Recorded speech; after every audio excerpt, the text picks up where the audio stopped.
See, another truth for courageous living is this: identify the enemy. There's never been a battle won, a border that's been protected, a war that's been gone into, that one has not assessed the enemy before they go. Scripture teaches boldly about that. If you're going to begin building a house but count the cost before you do it.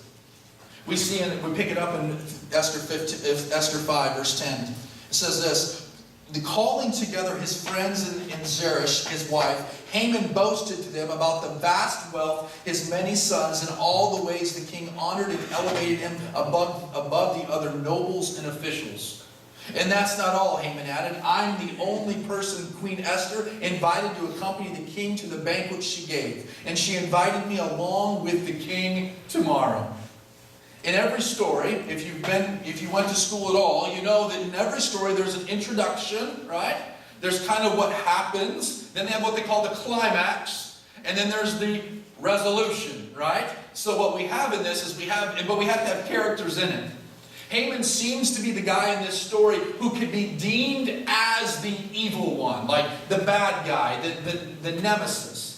But when we see what happens in it, it's because he was willing to do whatever he needed to obtain that power, or at least have someone tell him that he deserved it. So notice what he does. He surrounds himself with people to play up his ego.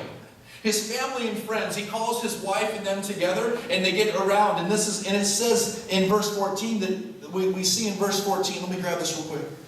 It jumps over, and we see where he says this. In verse 10, calling together his friends, and Haman boasted about them. We jump down to verse 14. His wife Zeresh and all his friends said to him, "Listen to this: have a gallows built 75 feet high, and ask the king in the morning to have Mordecai hanged on it. Then go with the king to the dinner and be happy." I just want to tell you, man, if your wife's suggestion is to murder somebody, okay, not a good deal, okay? If your friends are telling you to murder somebody and that's what you need to do, it's probably not a good idea. And this is what begins to take place. That his wife and friends tell him in no such words that he is the one that should be having these opportunities. Now, we could say that Haman is the problem. We could digress and say that his wife and friends are the ones who are accomplices. If they were to go to court in this, they were the ones who helped plan the murder, right? But I want us to see in this passage, and I believe it's because Esther saw it also, that's not who the enemy. When we attempt to identify the enemy, we need to hear this. As disciples of Christ, there are only one true enemy, and his name is Satan. And Satan can use whoever, he tries to use whoever and however to get God's plan off the course, get God's people off God's course. You see, it's not the man next door that you just can't handle. It's not the woman in the cubicle at your workspace across from you that just keeps gossiping all the time. It's not the dad who wronged you. Do you hear me? It's not the mom who just gets on your nerves. It's not even the kid who just will not listen to you. Who the enemy is, as a believer, we need to understand we have one enemy, and his name is Satan. And in this story, we see Esther is the one who looks down the pike. And notice what her response was when she identified that there was a problem. What did she do, church? Remember this again. She prayed. She asked others to pray and fast with her. She identified who the enemy truly was. See, this is the key to living a courageous life. We must understand that Satan wants to use anyone and everything to distract us. A few weeks ago, I gave you a definition for discipleship that we want to keep coming back to as a church here. I want to give it to you one more time. It will not be on the screen. You'll hear it more than once over the next year. But discipleship is leading others to increasingly submit all their life to the empowering lordship of Jesus Christ. That definition is the antithesis of what Satan wants you to do. He does not want you to submit as Jesus is Lord. And for Esther, in the story of Esther, and for the idea of discipleship, you need to understand it takes courage to step up to the plate of that. We battle with the idea of Jesus being Lord. Esther had this mulling in a moment of what does she do? What choice does she make? She chooses with courage to follow God and to follow His commands. See, the story continues. King Xerxes goes to bed one night. And it says he just couldn't sleep, all right? He calls upon some people to come read the Chronicles to him, which basically means he wanted to hear about his reign, like what happened during... That's a little weird, okay? That would be like if I woke up in the middle of the night and told Julia, hey, can you grab my baby book or my scrapbook of all my high school days? Can you just read about me to me, right? Can you do that? Or if your wife says to you, you know what, can you grab my old yearbook and just open up and read all those little notes and signatures of all the people who wrote in the back? Like, remind me of who I am, right? And God uses that. It's interesting in this story because Xerxes, what he hears is there's two guys who are manning the front gate who are plotting to kill him. Now, you know you're a little struggling in leadership when it's written in your book that two guys are trying to kill you and you didn't know about it, okay? That's like opening your autobiography or your biography and not realizing, oh, I had 4 wives. I didn't know that. That's a problem. And so we see this with King Xerxes as he comes to terms with the fact that there's some things that are going on. So the dinner happens that Haman says he's been invited to. And Esther invites him to. They all come to the dinner and everything's going down. Everything is going well. And all of a sudden, King Xerxes just says he steps out into the garden. I don't know if he needed some fresh air. I don't know what was happening, but he stepped away from the party for a while. And he comes back inside and he sees Haman, who at this time in his life has come to terms with the fact that the king is not happy with him. So he's sitting next to Esther, or it says bowing down by her by the couch, and says, can you just help him find mercy upon my life?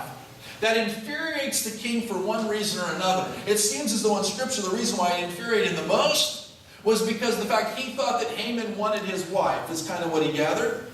And so what the king does is he says, hey, you know what? That's it. And he calls it out. And out of the middle of nowhere, this little dude stands up in the corner. I love what Scripture says. It's one of the eunuchs. It says, as soon as the word left the king's mouth, they covered Haman's face with a bag with a cloth. Then Harbona, one of the eunuchs attending the king, said, a gallows 75 feet high stands by Haman's house. He has made it for Mordecai, who spoke up to help the king.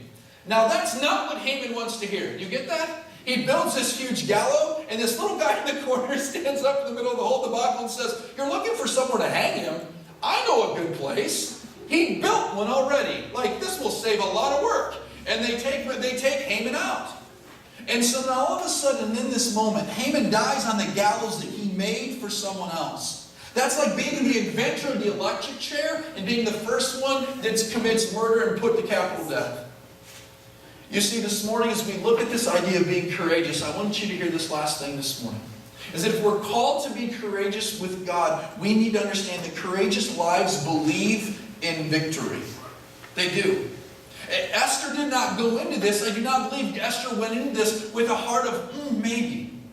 She went into it with the idea that God is going to be what God said He is. He's going to be faithful to me and my people like He's promised. He's promised. And after Esther stands face to face, and what does the king do? He says, rewrite the law. Rewrite the law and make it so that these Jews are not going to happen to them as what Haman wanted it to take place. You see, so if you believe in the victory, and I asked that this morning, do you believe that victory is yours? If it is you who believe in, if you believe in Jesus Christ, that is what we believe in. We must believe that we have victory. Esther could stand face to face with even death and push forward with God because she believed that there was victory to be had. And that came from the courage which she was given through God Himself. See, I want to do something this morning as the worship team comes. I want us to stand and we're going to read Deuteronomy 31:6 together as we close. This passage of Scripture, the reason why I start with it and close with it is it's in the Pentateuch. What the Pentateuch is, the first 5 books of the Old Testament, it's the law, right? It's what the Jews would have known. And I just wonder, it's not in Scripture, and I don't think I'm trying to be preach heresy here, but I wonder if this verse didn't creep into Esther's mind as she was dealing with this situation.